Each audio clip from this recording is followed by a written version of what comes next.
Hello साथीहरू, हामी चाहिँ अहिले जङ्गलमा घुम्ने क्रममा चाहिँ यस्तो डोठे न्युरो भन्ने बोटको फेदमा आइपुगेको छु। डोठे न्युरो चाहिँ यस्तो हुन्छ है साथीहरू।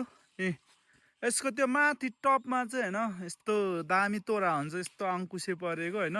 त्यो चाहिँ टक्क टिपेर घरमा लगेर चाहिँ यसरी टिप्ने हो होइन। यसरी टिपेर लगेर चाहिँ घरमा लगेर टक्क पानीमा बोइल गर्नुपर्छ।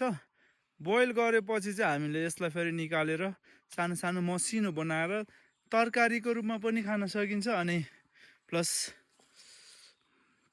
अचार बनाएर पनि खान सकिन्छ। यो चाहिँ स्वास्थ्यको लागि एकदमै राम्रो हुन्छ अरे।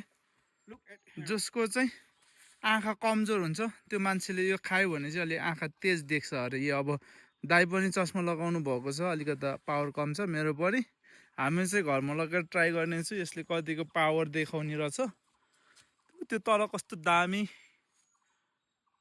भनौँ न त्यसको तोर आइराखेको छ। अब त्यो चाहिँ हाइट भएर हामी चाहिँ यो माथि चढ्न सकेनौँ, फुच्चिएको मात्रै टिप्यौँ, त्यति भयो हामीलाई प्रशस्तै हुन्छ। तर बोट पनि हेर्नलाई बहुत मजा छ, राम्रो छ होइन साथीहरू। यो चाहिँ एकदम अर्ग्यानिक चिज हो। यस्तो अर्ग्यानिक चिजहरू चाहिँ हेरिराख्नुपर्छ।